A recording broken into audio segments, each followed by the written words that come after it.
বাংলাদেশ জামায়াতে ইসলামী সম্পর্কে হেফাজতে আমিরের বক্তব্য তার ব্যক্তিগত, এর দায় হেফাজতে ইসলাম নেবে না বলে মন্তব্য করেছেন হেফাজতে ইসলামের যুগ্ম মহাসচিব মাওলানা মামুনুল হক। সোমবার 13 অক্টোবর ঢাকা রিপোর্টার্স ইউনিটিতে এক সংবাদ সম্মেলনে সাংবাদিকদের এক প্রশ্নের জবাবে তিনি এই মন্তব্য করেন। সংবাদ সম্মেলনে হেফাজতের আমির আল্লামা মুহিবুল্লাহ বাবুনগরী, মহাসচিব সাজিদুর রহমান উপস্থিত ছিলেন।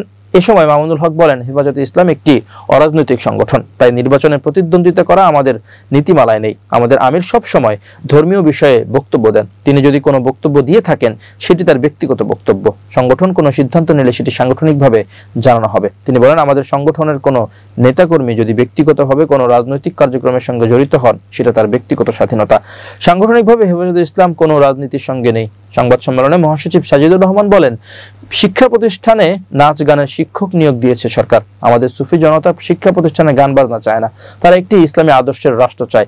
অভিভাবকরা তাদের ছেলে মেয়েদের গান বাজনা শেখাতে স্কুলে পাঠায় না। তিনি বলেন, আমরা সরকারকে অনতিবিলম্বে প্রাথমিক বিদ্যালয়ে সঙ্গীত শিক্ষকের নিয়োগ বাতিল করে সব বিশ্ববিদ্যালয়ে ধর্মীয় শিক্ষক নিয়োগের নতুন বিধিমালা প্রণয়নের দাবি জানাচ্ছি। পাশাপাশি কোরআন অবমাননার সর্বোচ্চ শাস্তির বিধান রেখে আইন প্রণয়ন করার দাবি জানাচ্ছি।